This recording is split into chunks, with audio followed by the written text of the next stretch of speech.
আজকে শেয়ার করব mixed vegetable recipe.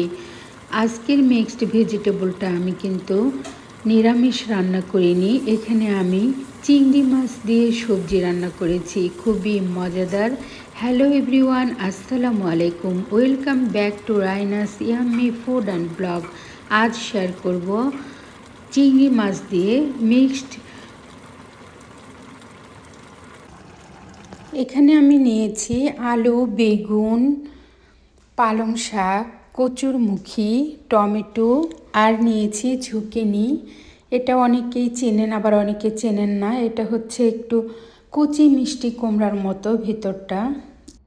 সবজিগুলো আমি কিউব কিউব করে কেটে নিয়েছি, আর পালং শাকগুলোকেও আমি বড় বড় করে কেটে নিয়েছি।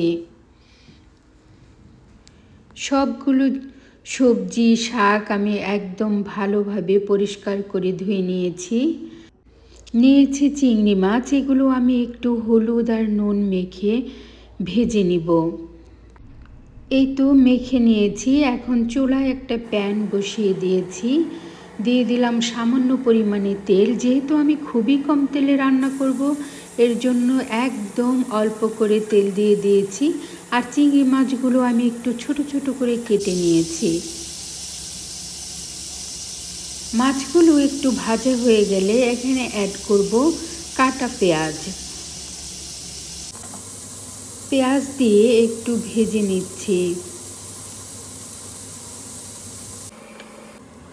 ভাজা হয়ে গেছে, এখন অ্যাড করছি আদা রসুনের পেস্ট দিয়ে দিলাম আমি 1 টেবিল চামচ।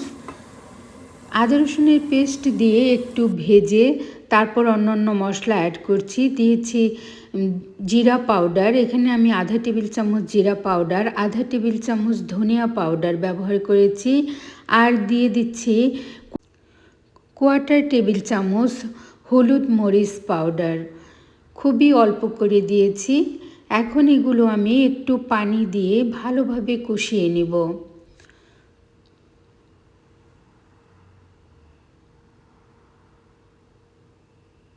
যেহেতু সবজিটা আমি খুবই অল্প তেলে রান্না করছি, তার জন্য ভালোভাবে অনবরত নাড়াচাড়া করে, তা না হলে নিচ থেকে পুড়ে যেতে পারে।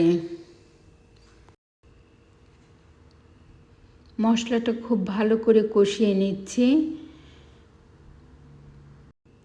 এখানে আমি অল্প পরিমাণে কচু চিংড়ি অর্থাৎ ছোট ছোট ভাজা চিংড়ি ব্যবহার করেছি। এগুলো আমি বাংলাদেশ থেকে এনেছিলাম। প্লিজ ভিডিওটা লাইক দিয়ে দেখবেন। যারা এখনও আমার চ্যানেলটা সাবস্ক্রাইব করেননি, দয়া করে সাবস্ক্রাইব করে দিবেন। এই তো কষানো হয়ে গেছে।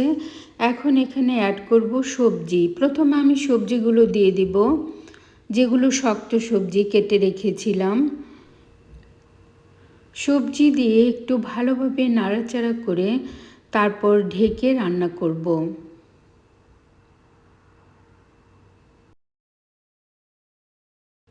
ঢেকে 4 থেকে 5 মিনিট রান্না করে আবার খুলে নিব। এই তো দেখতে পাচ্ছেন একটু সিদ্ধ হয়ে গেছে।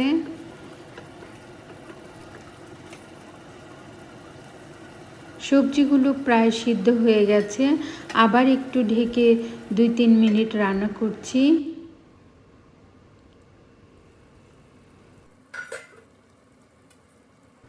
দেখতেই পাচ্ছেন মোটামুটি সিদ্ধ হয়ে গেছে, একটু বাকি আছে, 80%-এর মতো সিদ্ধ হয়েছে।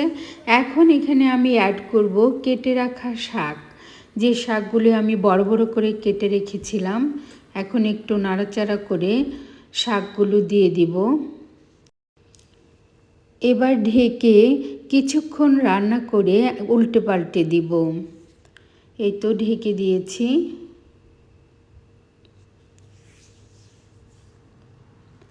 এখন ঢাকনা খুলে একটু শাকগুলো নাড়াচাড়া করে দিব।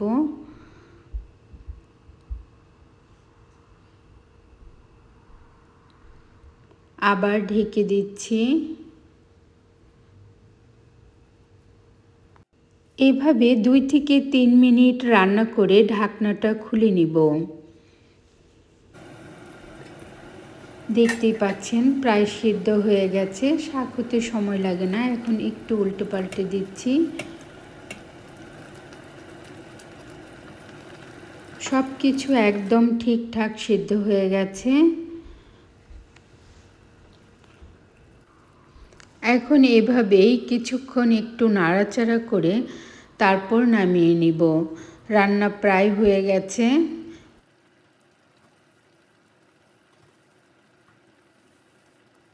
দেখতেও খুবই ইয়াম্মি লাগছে। এই তো আমার রান্না শেষ। এখন উপর থেকে দিয়ে দিব ধনেপাতা। যারা ধনেপাতা পছন্দ করেন না তারা দিবেন না, এভাবেও খেতে খুবই মজা হয়। এখন ধনেপাতা দিয়ে আমি নামিয়ে নিচ্ছি।